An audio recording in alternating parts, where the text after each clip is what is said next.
Mindset Game podcast, and I'm your host, James Roberts. Before we get started with this week's show, first off, let me take this opportunity to welcome back the regular listeners.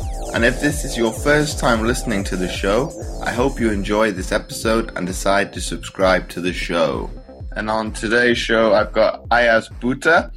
Ayaz is a member of the British wheelchair rugby team, aka Murderball, and is a recent member of ParalympicsGB's team in Rio 2016. So welcome to the show, Ayaz. Yeah, thanks for having me, James. Looking forward to speaking to you today. So before we delve into today's show, Ayaz, can we go back to where the journey began?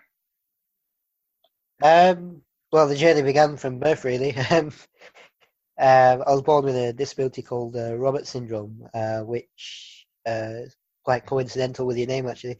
And it's a disability that limits the growth of your limbs. So I stand at 3'7", 3'8", depending on what day it is. And I weigh about 7.5 stone, and it's also affected my upper body limbs. I've got a right arm which doesn't extend, and a few finger deformities.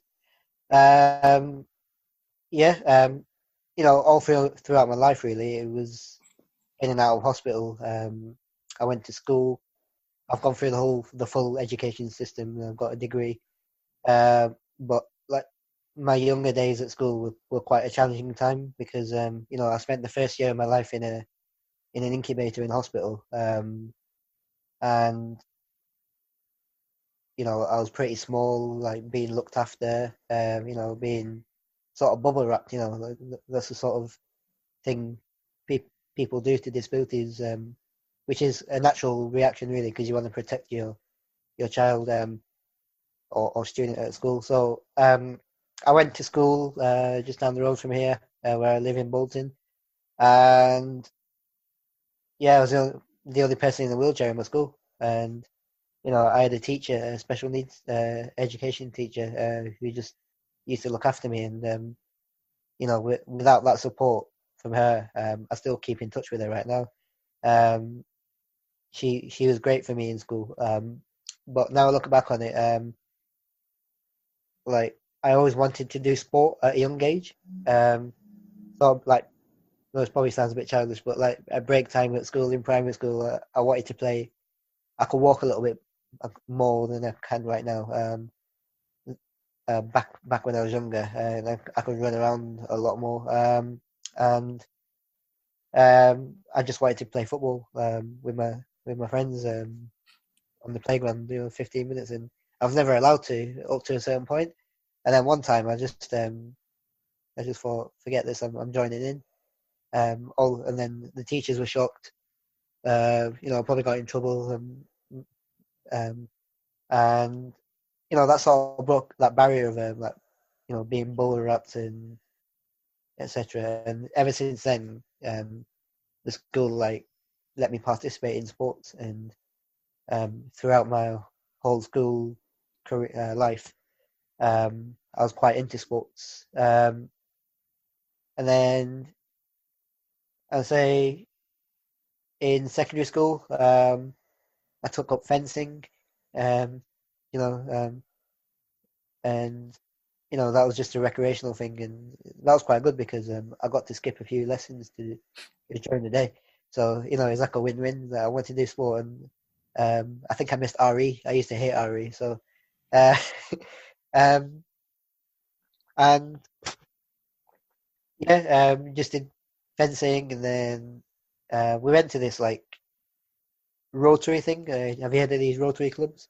There's the Northwest event going on, and I went down, tried out every different sport, wheelchair racing, basketball, shooting, you name it, weightlifting. I tried it all. Throughout that day, at the end of it, there was this award for achiever of the day, and I got, because I tried everything, they give me the award, which is quite a rewarding award to get. From there, I got scouted for wheelchair basketball by one of the coaches. I live in Bolton, but it was in Bury, which is about 4 or 5 miles away. So he told me to come down. I went down, and I played basketball for 2 years, and I'm like I mentioned, I'm 3'7", 3'8", and 7.5 stone, and um, it's a non-contact sport, and I'm smashing into people that are like twice the size and the height of me, um, and I got sent off every game, and well, almost every game, and coaches were happy and everything, and then one day I think we had an evening game, and a scout from wheelchair rugby came down to watch, and to play wheelchair rugby you have to have like a lower body and upper body disability. So like I mentioned before, I've got shortened legs, and got a deformity in my right arm, which qualified me to play. Um, so I went down to like a GB training camp where we got classified. In disability sport, you have to be classified by a classifier who measures all your muscle strengths and weaknesses and all your functionality to make sure you're eligible to play for the sport. And I got classed as a 3-pointer in wheelchair rugby, which is like one of the highest classifications you can get. Like it's like the second highest you can get on the international stage. So it goes from 0.5, 1, 1.5 to 2.5, all the way up to 3.5. And if you're classed as a 4-pointer, you can't play the sport on an international level. So I got classed as a 3-pointer, and I got directed to the closest team to me, which is in Southport. I still play for them. They're called West Coast Crash. And that was like in 2011. And I still remember my first session. And to play like wheelchair sports, you have to have a chair that's suited for you. And it was my first session, and I'm in a big wide chair that's probably been designed for somebody that's like twice the size and twice the weight of me. And I'm pushing this around, and I really enjoyed it. I enjoyed like the physical elements of the game, and the people were nice, so I decided to carry on. And then for about a year or so, I was like, I'm in an hour in which sport should I do, and wheelchair rugby or basketball. So I think I chose wheelchair rugby because I think I just preferred it a little bit more. So I carried on playing that, and um, within the first few months of playing, I got taken to a tournament by the GB elite team in Australia, and safe to say, like being a small guy in a big sport like rugby, you got big, powerful people, and I was quite targeted, and I never really knew the game, and I got smashed out my chair quite a bit, and there were doubts about if I would have a career internationally, and so after that tournament, my sort of GB career sort of ended, and it was like implied that it's dangerous for you, and you're going to get hurt playing internationally because there's plenty of big hitters out there and stuff. But again, like in school, I got told it would be safe to play sports with other able-bodied children, and I'm facing it again later in my life, where it will be safe to play with they're disabled but they're bigger than you. So I carried on. My club coach, who is the current GB coach now, he's always had the belief in me to progress and be a big player. I remember my first session, like we had like a little huddle, and I'm not sure if he was just saying it just to get me to come back, or um, or if he. I like to think he meant it. And he said like, this guy's gonna be a big, he's gonna be a big player for the club, and hopefully, Great Britain in years to come. So after that disappointment in the Four Nations in 2010, 2011, I carried on playing, and I started to learn the game. I started to figure out where I fit in the game, and so I developed like a unique agile game.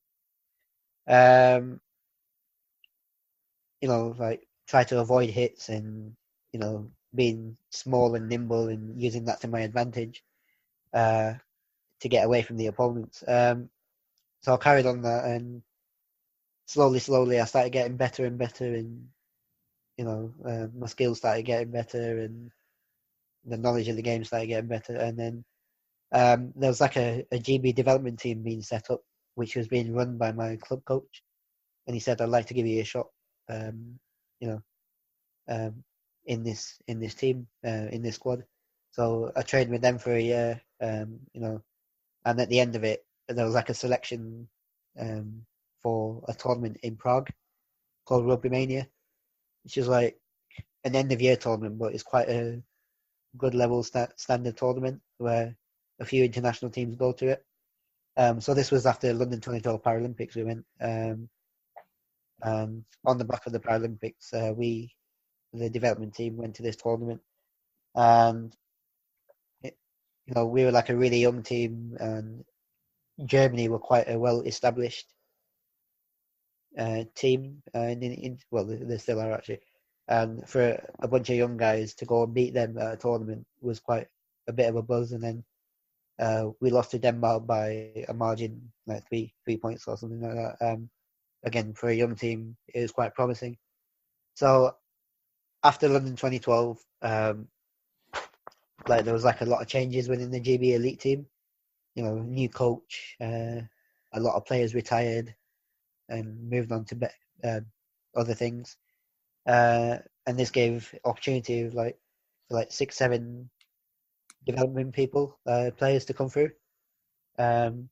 So I got called up. I was one of the 7, or I think it was 7, to get called up, and we got taken to a test event for the World Championships. And we finished 4th, which was at one place better than the London 2012 Paralympics team did.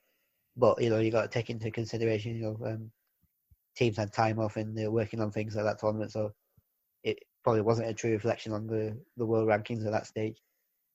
So we went up one world ranking to 4th, from 5th to 4th. And then that tournament, I got voted the best player in my position, which was a 2.5. You know how I mentioned about classification before?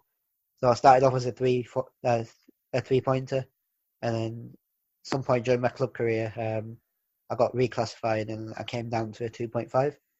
And then my first GB Elite tournament, I got classed. You have to have 3 international classifications.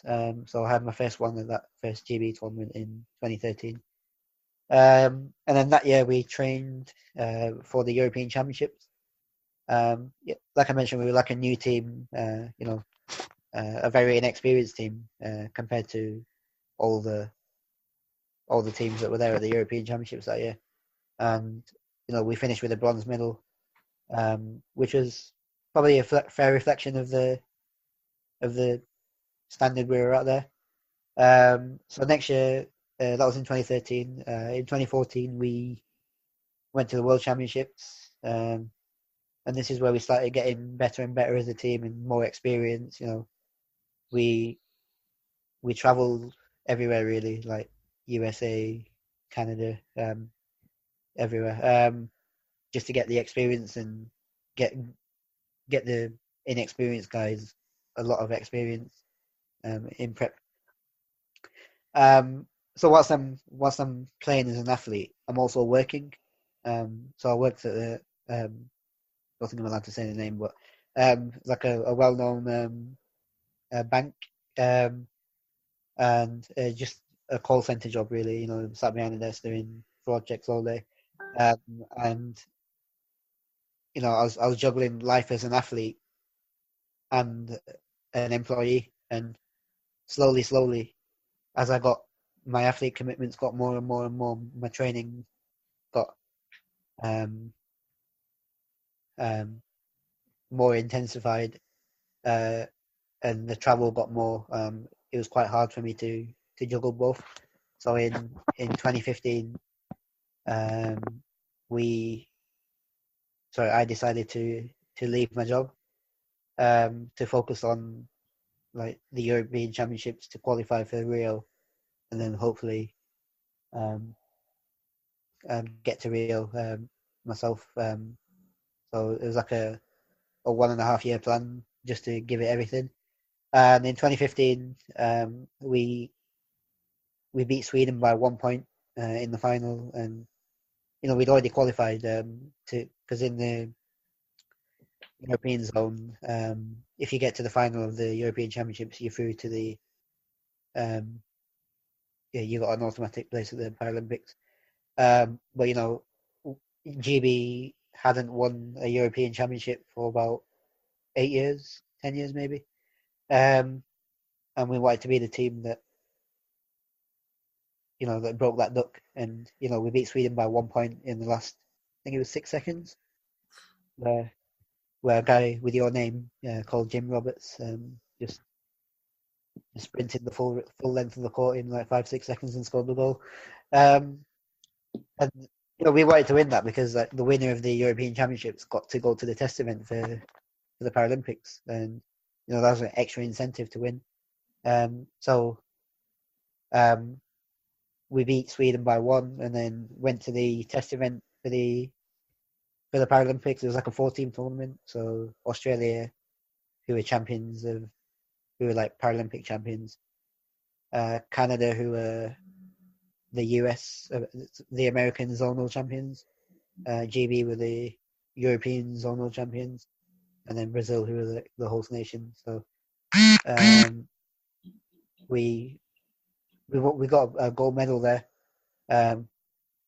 but it probably wasn't a true reflection at the time because teams are working on things and experimenting, and it's a test event, and like they were testing things out, like we were testing things out as well. So although it was nice to get a gold medal, be ahead of the likes of Australia and Canada at the time, we knew that it probably wasn't a true reflection, and we'd have to work harder to beat those teams in a year's time. So I trained that year, sacrificed a lot. I was away at training camps, and then I did a bit of extra training as well, because around my area where I live, I'm not the very well. I wasn't the most well situated player within the squad, so my regional training I had to do like in Birmingham, which is like an hour and a half to 2 hours away every day. Not every day, every week. Sorry, twice a week, which was quite a struggle. So my captain, Chris Ryan, said, you're welcome to come and stay and train with me every week or when you can. So I did that. So I go down on a Sunday night, train Monday, Tuesday, Wednesday, Thursday, come back, and then it was like into a training camp after that, and then back to his house, did training, and it was quite intense training for everyone really. And we found out about 2 or 3 months before the Paralympics that I got selected, and we had like a big launch, and my reaction was quite subdued. We got taken into a room with the performance director and the 2 coaches, and he said, we're sorry, but we're going to have to take you to the Paralympics, and I was like, yeah. So, playing with your heartstrings there a little bit. And I just said thank you, and then just stayed silent. And there was like an awkward silence. And I don't know, I think I was just like taking it in. And the coach said, do you not want to say anything? I go, no, not really. And then I went, thank you, bye. And then went. So the process was that you go into a room, and then you go into another room where everyone else was selected. So it was fair on everyone to find out if they weren't selected or not selected anonymously. So we had to go through like a secret room where, and I think it was alphabetical order. So my name's Bhuta, so I was like one of the first to find out, and I was in a room with the captains, and that's when it started to kick in and the excitement. Saw the smile on the face, all the hugs and stuff, and we made it. So yeah, we trained for the next intensely for the next 2 or 3 months after that. It was an exciting time, really. You felt like a celebrity. Lots of media requests, and it was my first ever Paralympics, so it was quite new. It was quite an exciting time getting kitted up for your Paralympic kit, and then the delivery of your Paralympic kit took up my whole room, really. And yeah, I don't know. I'm just thinking back on it now. It's all just it just flew by. With it was probably one of the greatest moments of my life, really, going to Rio and competing. And the first game against Australia, we lost by 2 points, and then the next day we played Canada. We had a group of death, because it could have been any 3 team, really, because with wheelchair rugby there's 2 groups of 4. Top 2 qualify for the semi-finals to compete for a medal, and we lost by 2 to Australia, which we feel we could have won. A few silly mistakes and here and there could have been avoided. And again against Canada, really, we've given, every time we play Canada from 2014 to 2016, it's always been a 1-point victory either way, and and they managed to beat us by 1 point within the last 10 seconds, which ended our medal hopes, really. And yeah, that was a real disappointment. I had to do a TV interview on Channel 4 straight away, and I think I was trying to hold back the tears, but I don't think that they were. And one of my family members recorded the interview and sent it me, and I've still not watched it to this day. I think it's somewhere hidden on my phone, but I can't bring myself to watch it. And from then on, we knew our tournament was over, because we couldn't medal. But our next objective was to be the number 1 team in Europe, which the highest we could finish was fifth, and the coaches said, we expect you to finish 5th, and we did. We beat Sweden by, I don't know, I think it was double figures, by 13, something like that.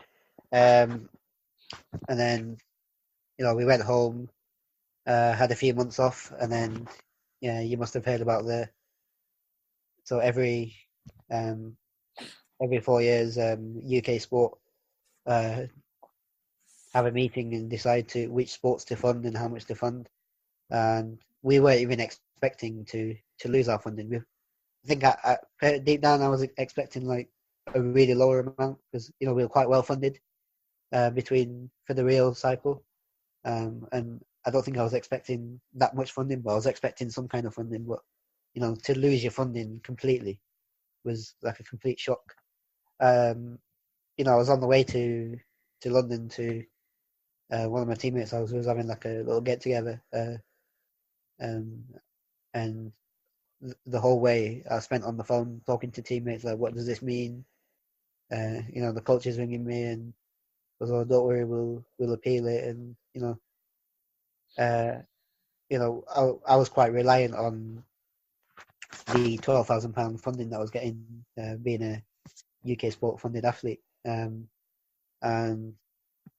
the reality of losing that was quite daunting. I sacrificed my job to do this sport, and now the money's been taken away from me. All right, it's not a substantial amount, like 12,000, but it was enough for me to train and live sort of modestly and just get by. But I was happy with that, because like I'm representing my country. So yeah, I could manage. So although it was quite tough, but I could manage with it. And um, I think we appealed the decision in February, and it still got rejected. Sports like badminton losing their funding as well. Winning their first medal, which is a bit harsh on them as well.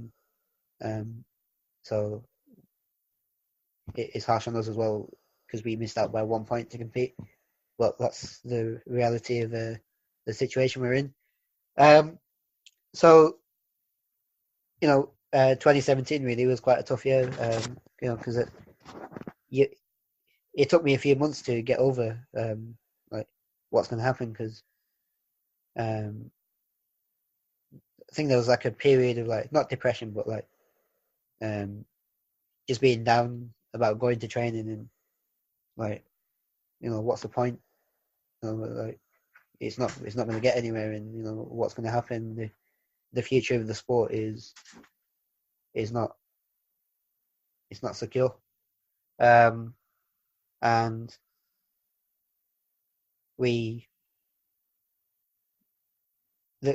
think there was one camp where our CEO came down and just reassured us that he's working on things and trying to get us funding. And then we launched the fundraising campaign, which has raised £41,000 so far. I think maybe 45 now, which is like an incredible amount to help us. When you've lost 3 million, to get that, 45,000 will be a massive help for us. It guarantees us like training camps and getting us to a tournament. And luckily we've got a sponsor on board called LMAX Exchange, who have kindly funded us. I think it's £50,000 a year, which guarantees us a major tournament every year and a few training camps.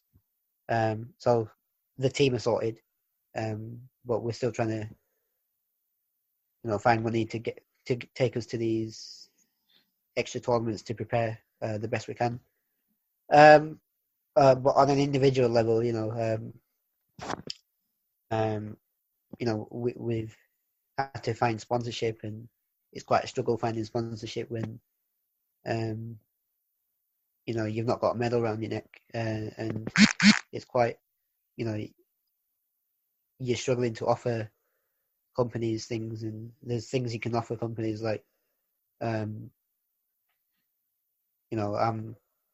I do a lot of public speaking outside of like sport. That's one thing I can offer them, and amongst other things like social media exposure, etc. But ultimately, you can't really pull a sponsor in really if there's no medal around your neck, really. And that's the sort of thing that I've been struggling with. Like I've approached like hundreds of companies, and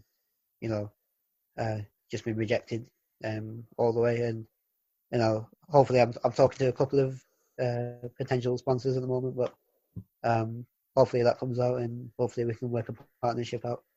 But I think it's a really good time for somebody to believe in us, really, because between the top 5 in the world, there's like 1 or 2 points in it. So Australia beat USA by 1 point at the Paralympics, and USA beat Japan by 1 point, 1 or 2 points to get to the final.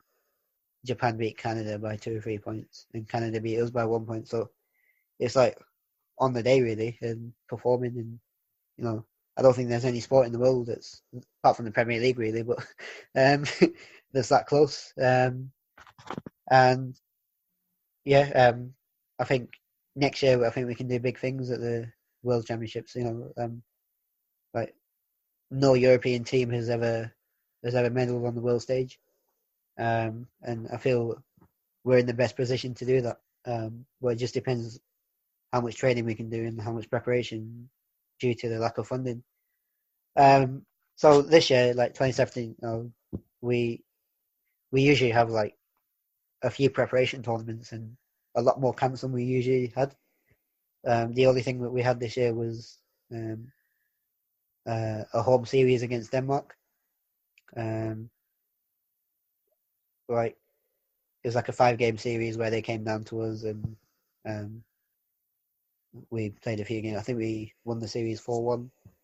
That's the only international exposure we had this year going into European Championships, which probably isn't great. Even though we're number one in Europe, you want to make sure that you're best prepared. And luckily, we had like a lot of new guys coming in who, like I mentioned about classifications, like 3-5s. We never had our highest pointer was a 3-pointer, and we had a couple of 3-5s come in, and a few returnees, like that are really experienced, and the level of our training camps just shot up.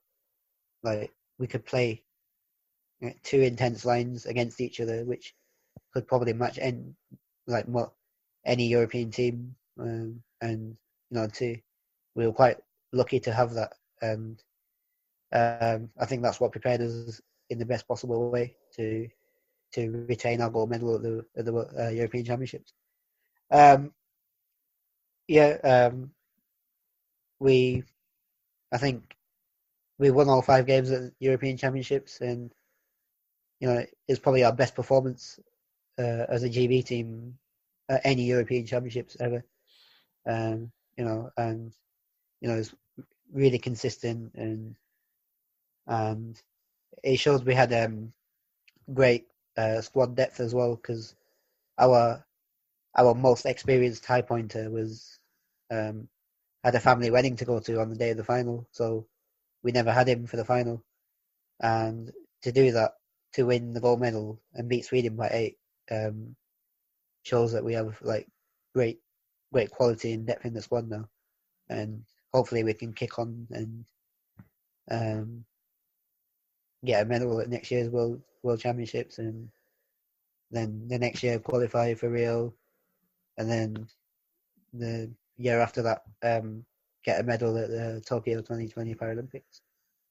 So yeah, sorry, I'm speaking a lot there. No, that's fine, I asked. But in terms of like your personal circumstances, obviously with losing funding, have you had to go back into full-time work as well now, or not? It was a bit of a debate that I was having. I've got my CV prepared, like updated, but really I don't want to do that, because I feel this team's like on the verge of something really special. I want to be a part of it as much as I can, like a big part of it. Like if I went back to work, like I was really struggling, like with my fitness. I was really tired. Doing a full day's work and training, and you're not getting the full benefits of your training if you're so tired and you're doing it tired. Although my workplace were quite accommodating, like giving me time off and letting me go part-time and things like that. But again, it takes its toll on you.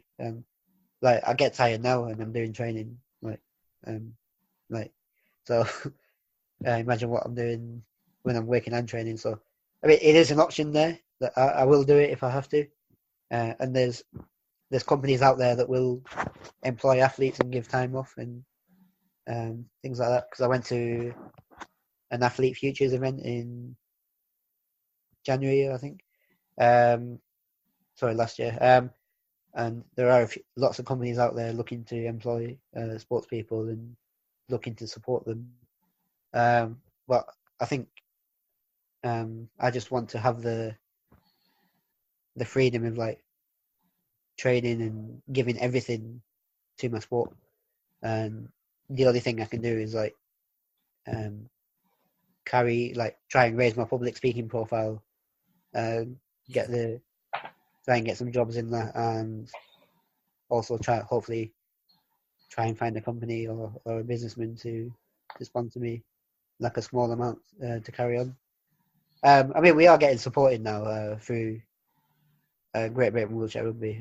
We've done some fundraising and like we're getting a little bit of a like subsidized costs, like living costs and like training costs and equipment costs. But that's just to keep you going. It's not really sustainable for a living, and I mean we're grateful to have it, and it's keeping us in the sport for now.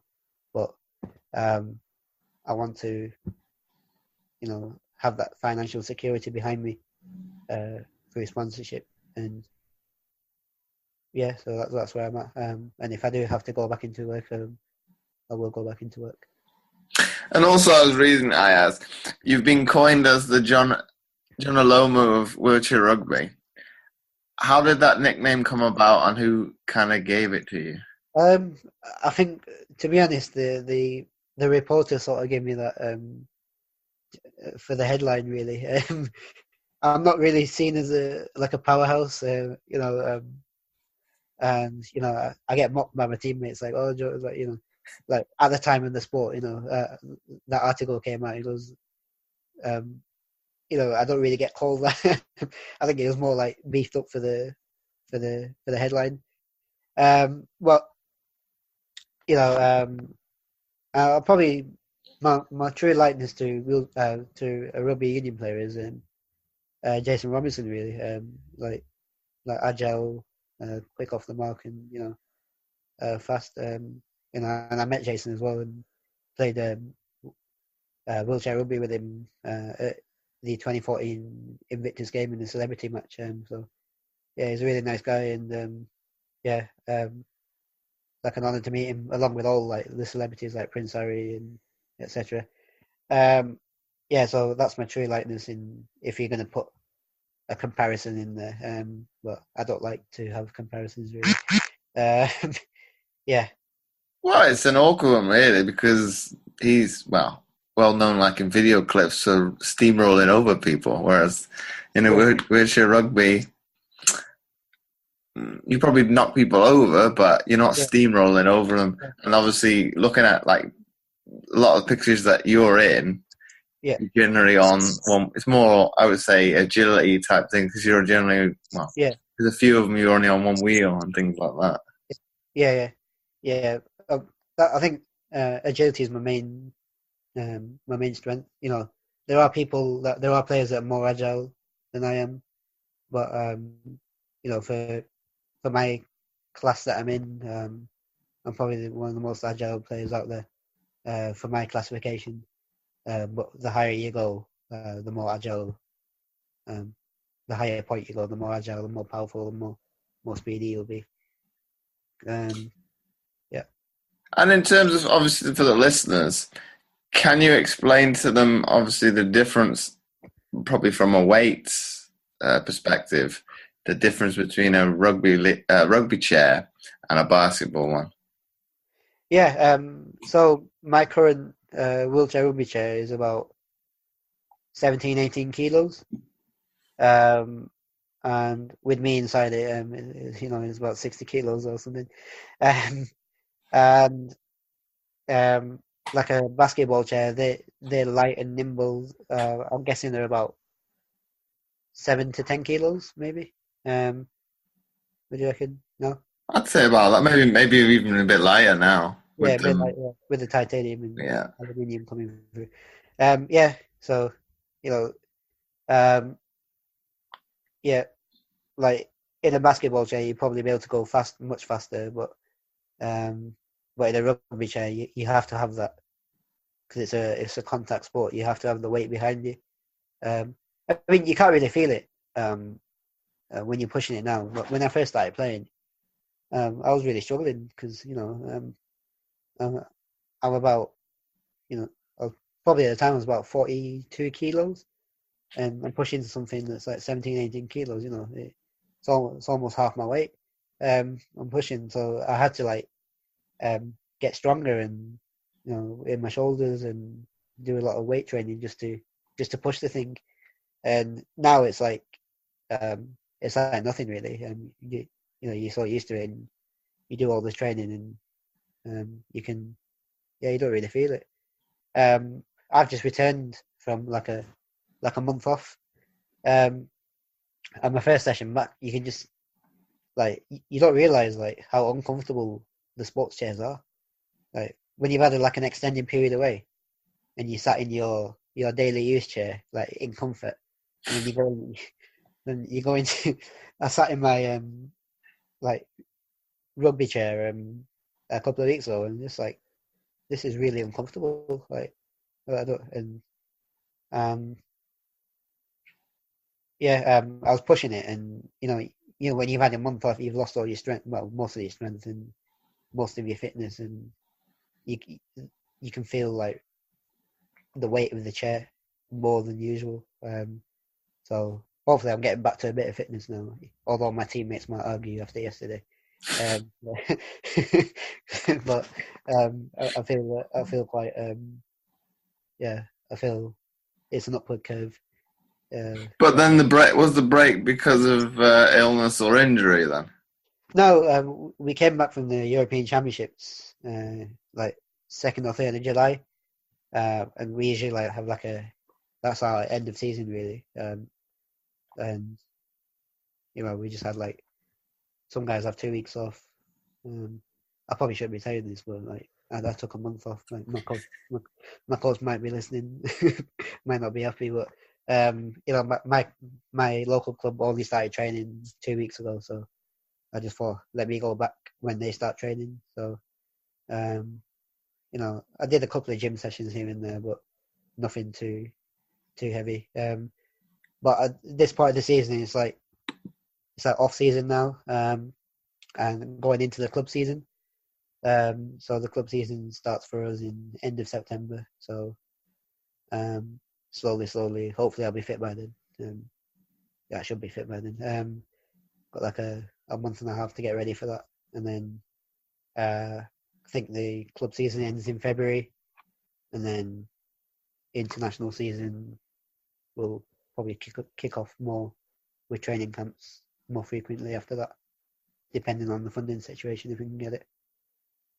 We've actually got like a debrief for the European Championships tomorrow. I'm going down to Birmingham and hopefully find out some more information about the coming 12 months, like how we're going to prepare for the World Championships, etc. And then Ayaz, you talk like early doors about that sports changed your life. Yeah. How so is it done that?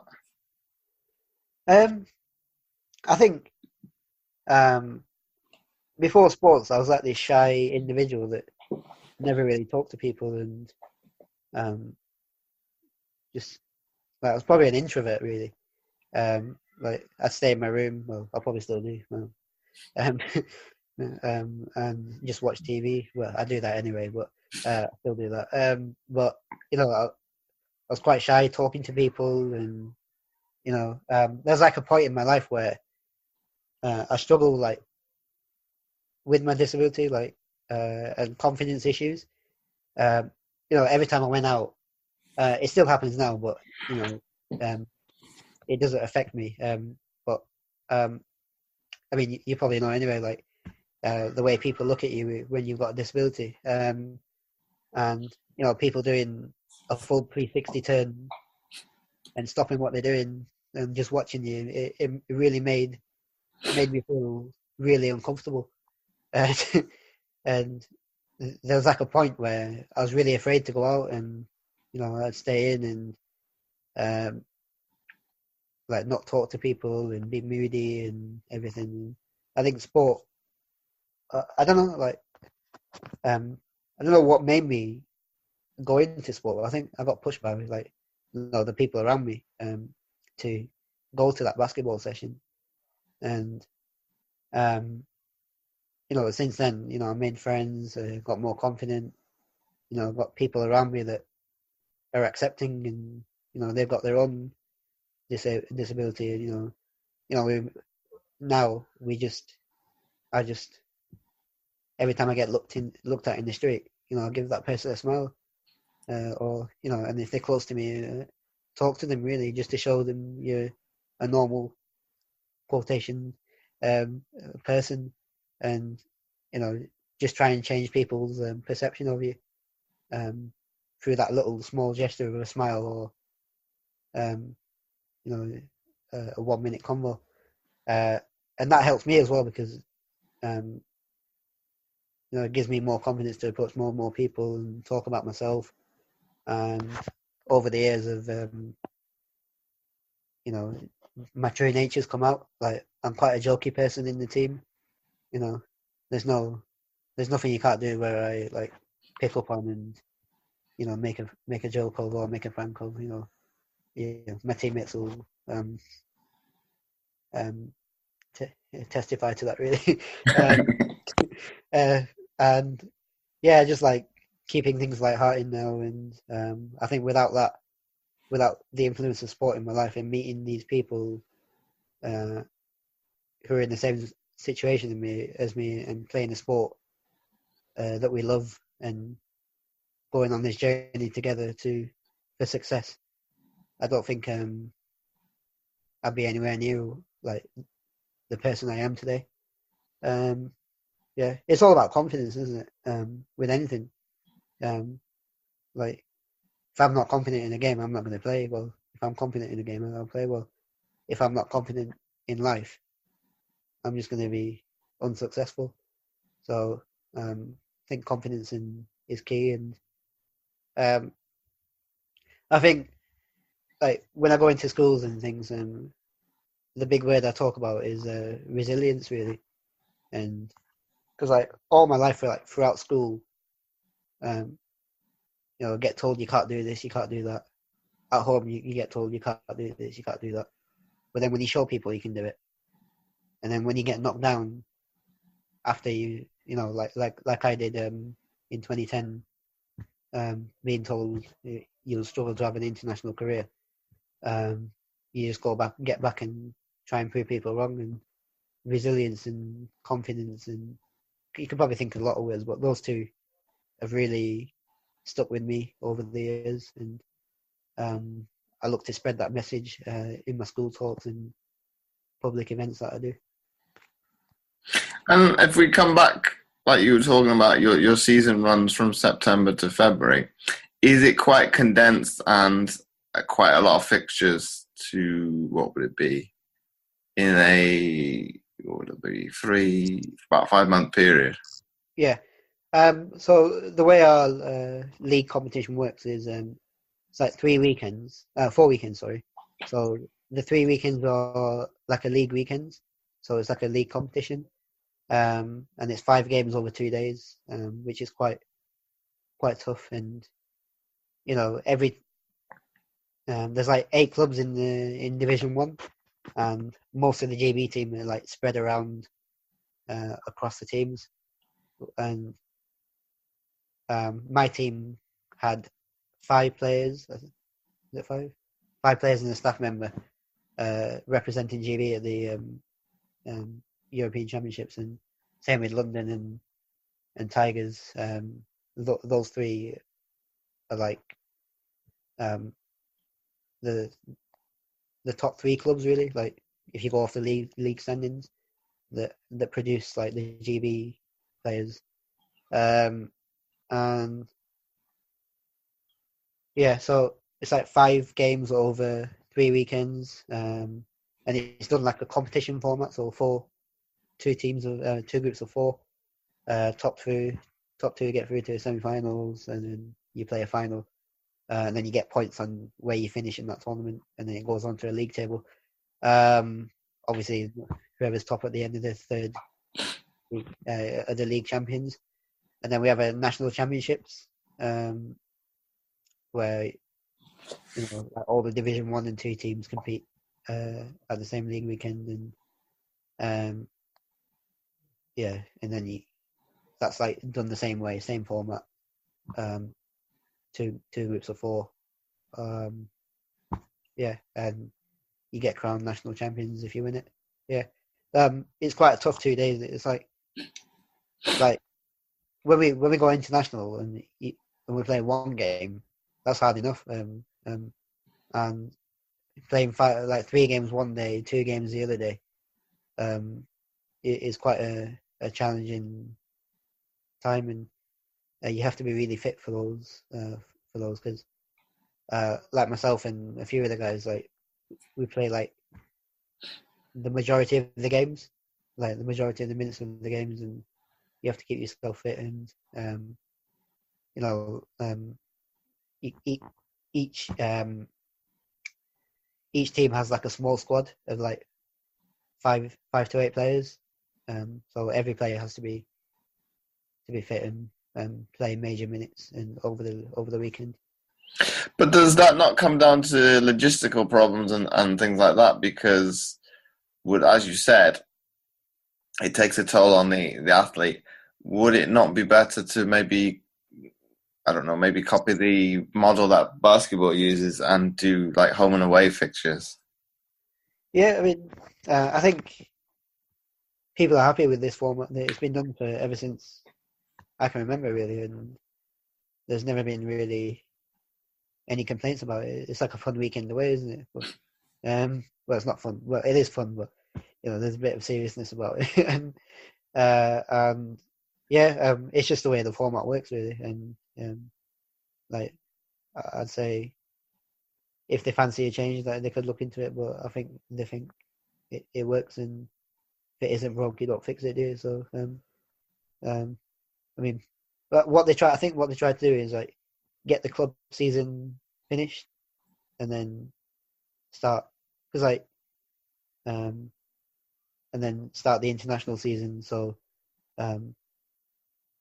because if they run both simultaneously together over the year,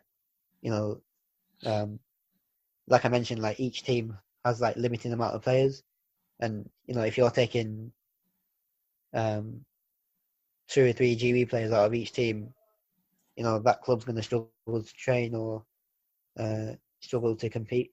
And yeah, so I think the format works for the way the wheelchair rugby international calendar is set. So yeah, I think it works quite well.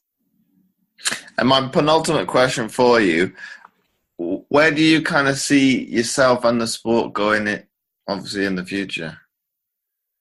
Like the whole sport or just the GB? A little bit of both, the whole sport in general and also the GB program. Yeah. So the whole sport really. I think it's getting more and more competitive. Like I think Rio was the most competitive final. Well, what I can remember, and people can say I'm wrong, but to go into like I think it was double overtime and winning by 1 point. I think that was probably the greatest game I've seen live myself, and been watching like the likes of USA, Japan compete at tournaments overseas just recently. They're looking really strong, both teams. So they're getting stronger and stronger, and I think even Japan, with it being a home Paralympics, they're just gonna throw everything behind it. I think they're gonna be a major team, and you've got like even in the European zone, you've got France who are up and coming, Sweden who are like well established. You've got Denmark who've got a few exciting players coming through. So I think it's going to be really, really competitive come Tokyo. With GB, I think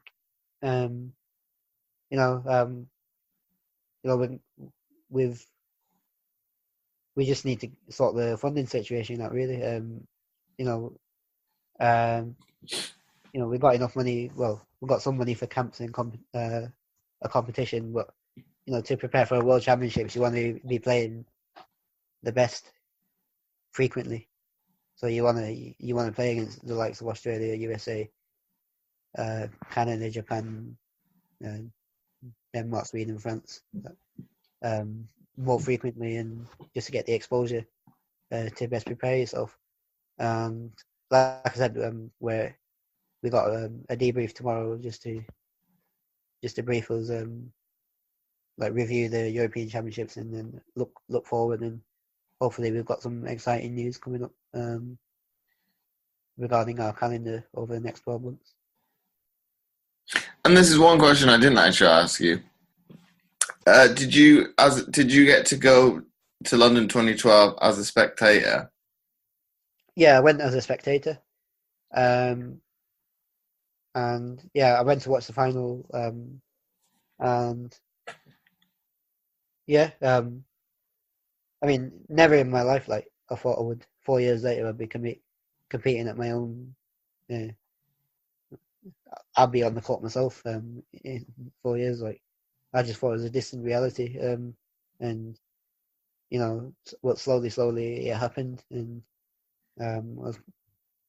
I still don't know how I've done it really, and like you know, I think those two words in it, resilience and confidence, and you know, overcoming everything. Like every athlete has their own barriers, but I think I've had a lot of barriers to overcome, like to get to where I am. And now we're facing another barrier with, you know, no support behind us, and hopefully we can prove people wrong come Japan. And can you kind of describe to the listeners, well, maybe in your own words, what was the atmosphere like between what you experienced as a spectator in London to what you experienced as an athlete in Rio? Yeah, London was like, everyone was buzzing in the country, weren't they? You know, the Olympics and Paralympics are here, and I think the Rio 2016 final was much louder, but I think that's just through the culture barrier. Like, you know, Brazilians are quite dancey and lots of noise, and you know, the horns are tooting, whereas like the British culture is more reserved and more admiring, you know. But I think Rio was a bit louder. Like sometimes, like I can't remember when in London if I like closed my ears due to like the loudness of the fans. But yeah, I mean they're both different, isn't it? I mean I enjoyed London because it was home, and I enjoyed Rio because it was my first. And being a spectator at both finals, and the Rio 2016 final was probably the best game I've ever seen live, and I think the fans appreciated how close it was as well. So it was a bit louder. I think in London 2012, Australia were beating Canada by about 5 or 6, which is quite a substantial margin to get back on an international. It can be done, but you know, Australia were quite consistent in that tournament. But in Rio, even I didn't know. I kept me and my teammates were watching it together. I was like, Australia's going to win. No, USA's going to win. Australia's. You don't know. It was that exciting. So yeah, I think between the both Paralympics, they're both great in their own way. And if you had to choose for the one to have been your first Paralympics, which one would it have been? Would it have been London or would it have been Rio? It'd have been London because it's a home Paralympics, isn't it? And that's never going to come around again. Possibly. I doubt it, but it is possible. Probably not in my lifetime or my career, like as a sportsman.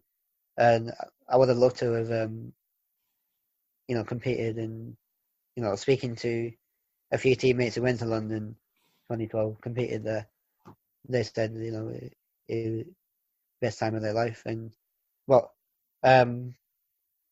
Rio, that was special as well. I've never been to Brazil, and I've been to Brazil twice now. So,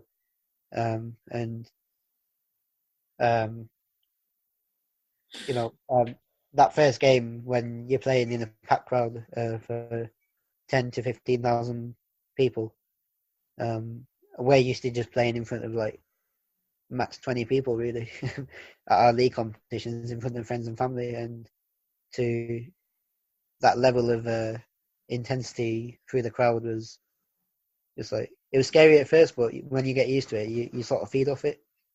And it's weird because like if I look back on the games now, as I got into the game, you don't really notice the crowd. You just focused on the court, and yeah, I think the more and more exposure we can have to bigger audiences and things like that will help like any team prepare really for the Paralympics. But then that's a difficult one with coverage. I know you had up in what would have been the lead up to Rio, you had your event, well, test event, so to speak, in the copper box, and that was aired live. It was, I think ITV did it for you.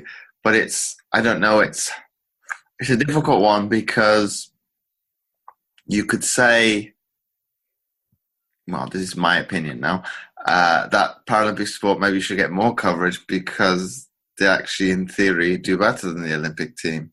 But it maybe comes down to that complexity of classification and explaining. And to some people, it's maybe just too overcomplicated sometimes, and it just goes over people's head. And that's why, well, able-bodied sport, but obviously able-bodied sport is the forefront anyway, and it's probably money is to be blamed, because if you look at football, it's always on now. Yeah, I mean, Channel 4 are doing a great job, really.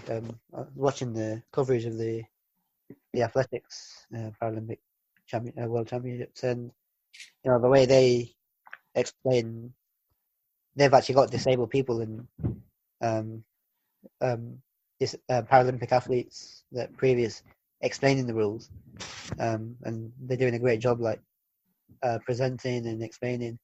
And I think the more that takes off, I mean, they've always just recently started doing it over the last few years.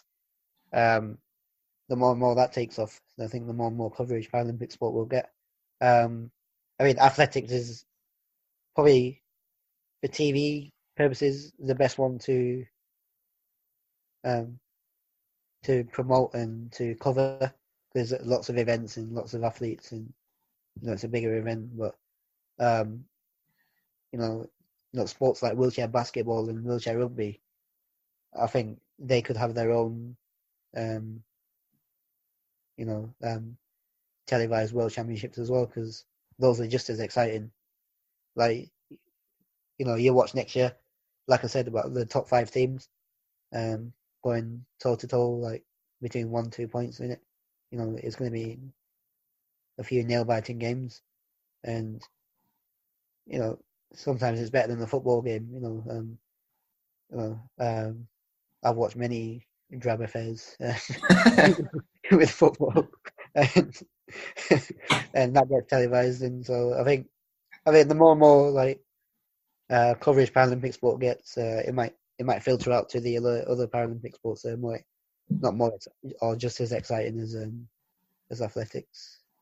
And then, as we touch upon the TV coverage, do you see yourself possibly in the future going down that route and maybe being a presenter, or say one of the actual reporters for, it might not even be Channel 4, but going down that route after your career is finished? I've never really thought about it. I think I just want to, at this moment, just pursue a speaking career, not like an inspirational speech, and just at events and after dinner events, and carrying my schoolwork. But it's never really something I've thought about presenting, and I'm not sure I'll be that skilled at it, to be honest. I